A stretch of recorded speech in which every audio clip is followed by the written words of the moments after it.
A few months ago, I felt a strong call to program a service to appeal for Juneteenth to be made a national holiday.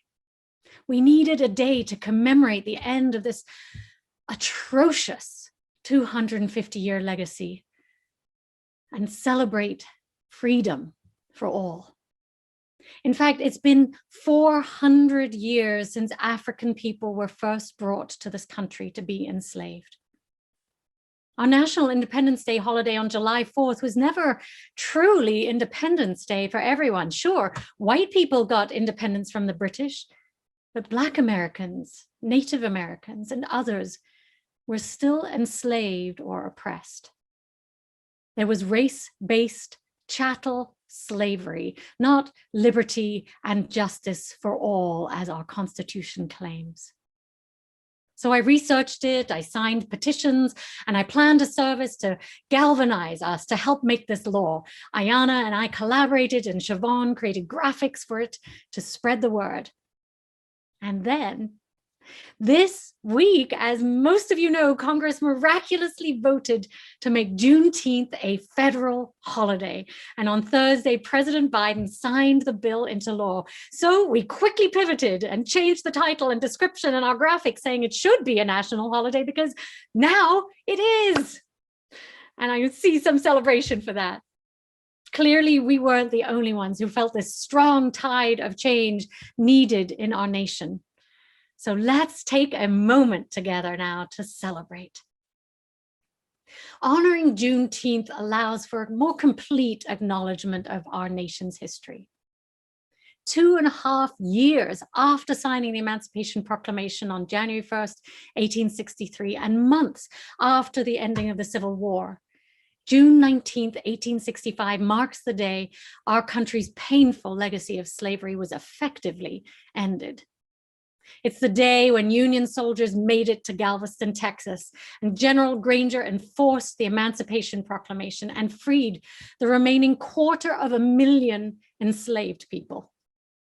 Many Southern slave owners had moved to Texas to keep their enslaved people out of the reach of the Union Army. But all people were not actually freed at that time. Surprisingly, enslaved people were still held in Union territory until the 13th Amendment was ratified on December 6, 1865, 6 months later. So there's actually somewhat of a debate which day should officially mark the end of slavery. Freed Texans began celebrating June 19th right away, and as newly freed people migrated north, they brought with them this tradition of celebrating what they called Jubilee Day. And now it has become the most acknowledged festivity nationwide, marking the end of slavery. And the word Juneteenth came from one of those Texan word combinations like y'all. I remember growing up in England and my Texan cousins came to visit. And I'm like, what's y'all? And I realized, oh, it's you all. And similarly in Texas, they combined June 19th to be Juneteenth. So Juneteenth is a chance to celebrate freedom, dignity, and equal rights for all people in the United States. It's a matter of great spiritual importance for our faith because we honor the inherent worth and dignity of everyone. We work for justice, equity, compassion, and liberty for all. Lack of freedom and dignity for anyone affects everyone because we're all interconnected, my friends. Juneteenth is a celebration of the human spirit, of the resilience, courage, and endurance of Black Americans. Not only were Black people subjected to 250 years of forced enslavement, but then another 150 years of segregation, Jim Crow laws, lynching, and ongoing prejudice and oppression. So Juneteenth reminds us that the struggle is not over. We witness daily the ongoing harm of political and voting disenfranchisement, of racial profiling, of white supremacy culture, and the environmental pollution of Black communities. My friends, it is time. It is time to say no more to that oppression, to that subjugation and disrespect. No more to the destruction of human and civil rights. No more to the indiscriminate killing, or more accurately, discriminatory killing of Black people. It is time to acknowledge our country's wrongdoings and continue the long march toward really living into America's founding ideals. It is time to celebrate our Black fellow Americans and continue to work for equality and freedom for all. President Barack Obama said, Juneteenth has never been a celebration of victory or an acceptance of the way things are. It's a celebration of progress. It's an affirmation that despite the most painful parts of our history, change is possible. And there is still so much work to do.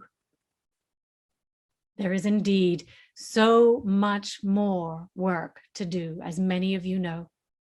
And as President Biden said when he commemorated the horrific Tulsa race massacre last month that happened a century ago, and when signing Juneteenth into law this week, he said, great nations don't ignore their most painful moments. They embrace them.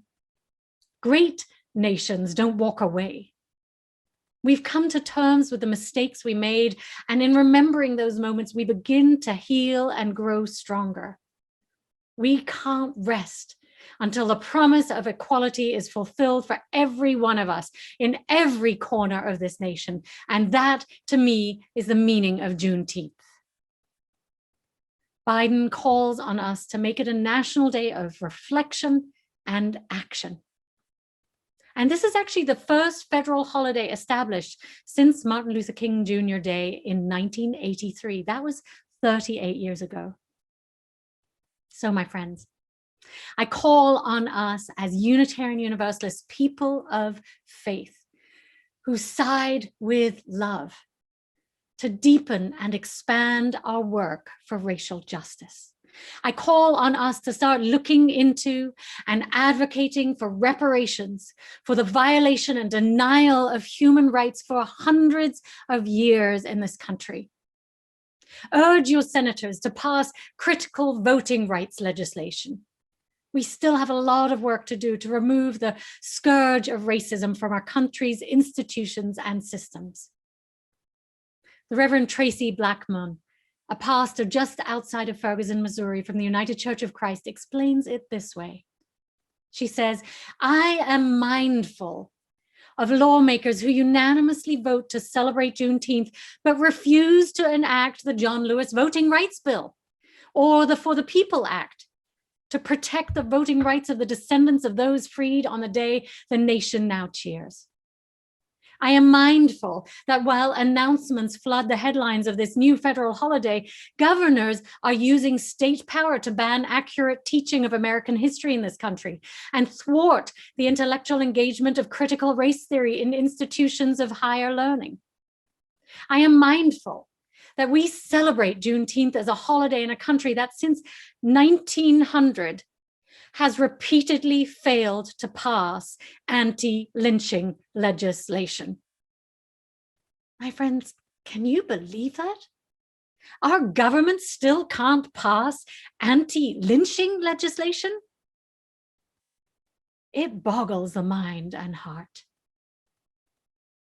I appeal to us all to heed Reverend Blackmon's prophetic words and take action for racial justice and equality for all. I appeal to us to live out our UU principles. In fact, I appeal to our decency and common humanity to work for basic human dignity for all. So I invite you to join our active Chalice Racial Justice team. They meet on the second Wednesday of every month if you want to work toward the promise of our faith and democracy. Or if you are Black, Indigenous, or a person of color, we invite you to join our new local UU BIPOC group. Advocate for the Voting Rights Bill or for the For the People Act, or the Commission to Study Reparations proposals for African Americans. I call on you to look deep within your conscience and find a way to do your part to ensure liberty, justice, and equity for all. In a moment, I'm so grateful that Ayanna is willing to share her experience during this service. Her writing continues to blow me away, and I hope she's going to get published soon. Her voice is so important for us all to hear. But before Ayanna shares her story, I close with the words of Nelson Mandela. No one is born hating another person because of the color of his skin or his background or his religion. People must learn to hate. And if they can learn to hate, they can be taught to love. For love comes more naturally to the human heart than its opposite.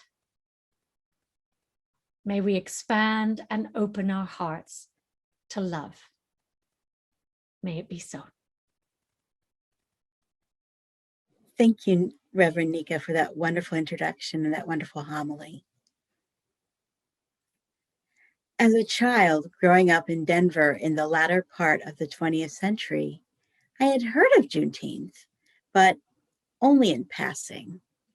Classmates would talk of celebrating the holiday and not having any idea of what that entailed. I imagined people having a cake and blowing out candles.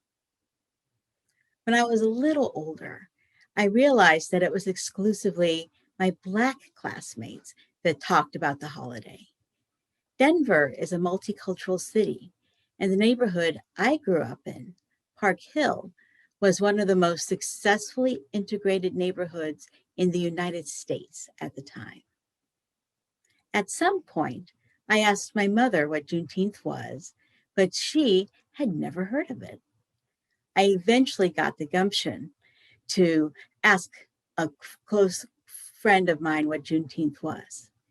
She gave me the same pitying look that she gave me when I asked what chitlins were when we were in 4th grade. Chitlins are, for the uninitiated, a Black Southern culinary dish made from pig intestines. The best way to understand Black Southern cuisine is to remember that much of it has roots in the food traditions of oppression, when slaves and freedmen alike had to survive on foods either passed down to them by the masses or food that they could afford. But I digress. My friend explained that the holiday Juneteenth celebrated when slaves were finally free. Oh, that seemed cool enough, I thought. But why hadn't I heard of this holiday in school? What I didn't realize at the time, of course, was that the history books we used in school contained a sanitized version of the history told by the white majority. I eventually gleaned that Juneteenth involved the state of Texas, namely, that Black families who moved from that state to Denver were the primary celebrants. Frankly, anything having to do with Texas makes a Colorado native cranky, as the two states have a long-standing rivalry. So I quickly dismissed Juneteenth from my mind. I didn't think much more about Juneteenth until June 2020. The year 2020 was a dumpster fire in general for many, but for Black Americans, it was devastatingly traumatic as well, with George Floyd's death in May and his dying cries of "I can't breathe," calling back memories of Eric Garner's eerily similar death at the hands of police in 2014. Ahmaud Arbery and Breonna Taylor were also killed in 2020, and their deaths, along with Mr. Floyd's murder, galvanized global protests against white supremacy and police brutality, even in the midst of a pandemic. Chants and signs filled the streets as they had after the 2014 death of Michael Brown in Ferguson, Missouri, and arguments over the concept of Black Lives Matter were renewed.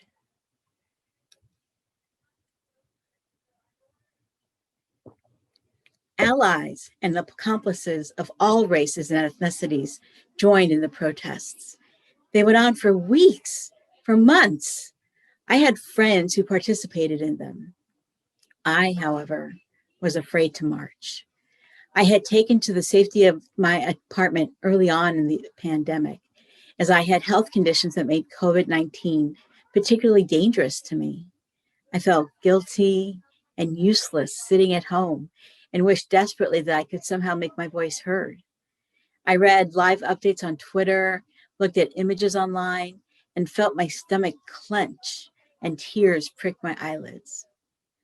Then I started seeing lists on the internet, lists of books to read, lists of Black businesses to support, lists of ways to be a supportive ally or accomplice. And there were lists of ways to celebrate Juneteenth during the pandemic. Suddenly, Juneteenth was back in my consciousness. This time, I made more of an effort to learn more about it.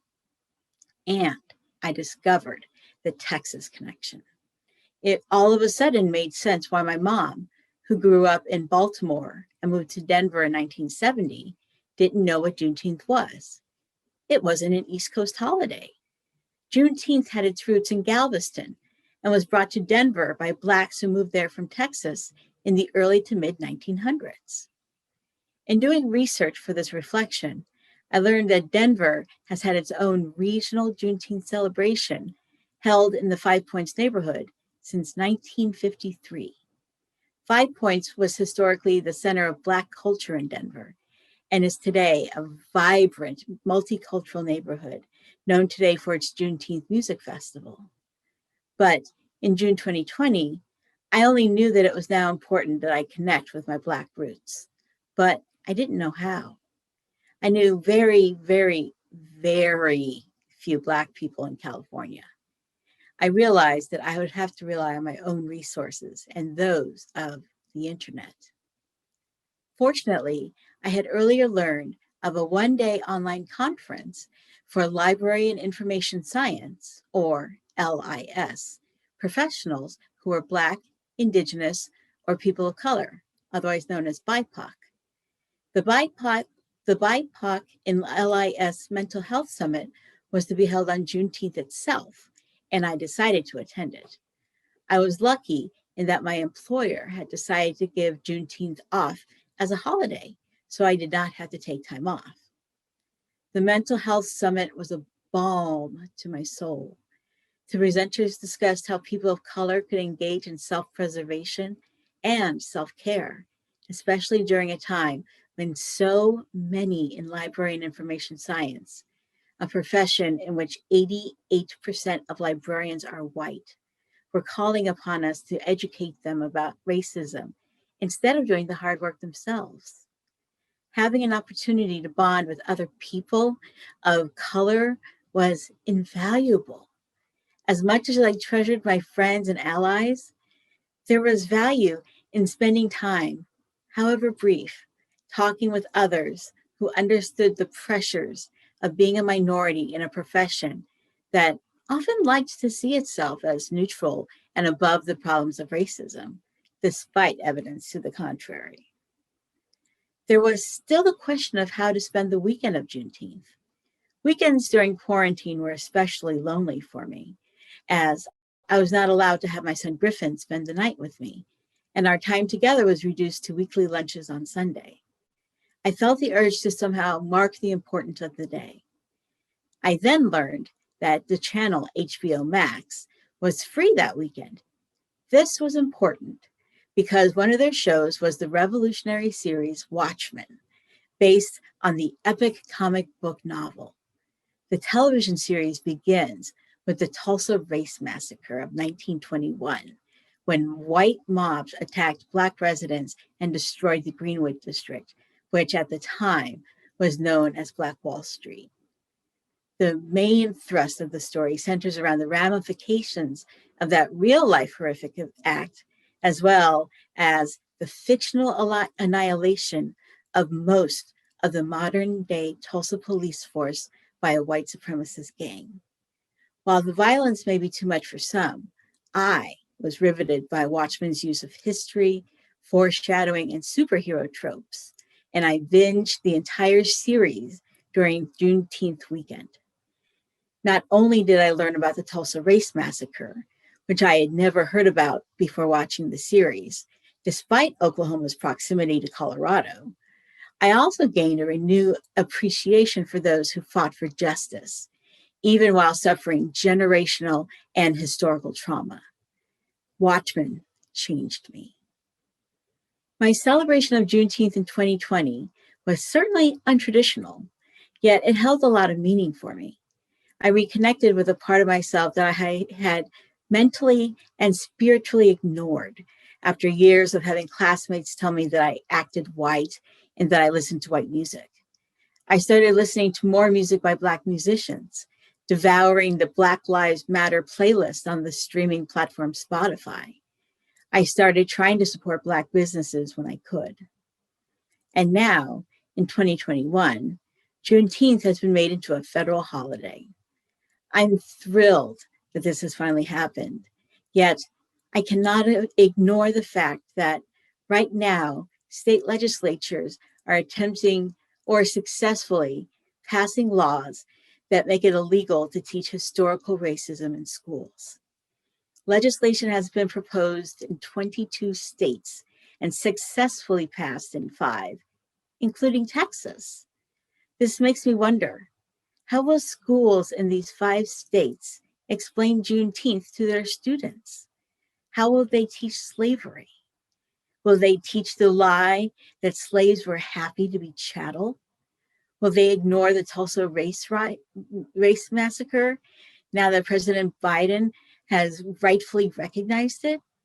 How can we rid our country of white supremacist culture if students are denied the opportunity to learn vital facts about history to avoid repeating it? It will take more than the actions of members of marginalized groups to challenge and change the inherent culture of our country. It will take white allies and allies willing to become accomplices, people who are willing to risk what they have socially or physically in order to change the status quo.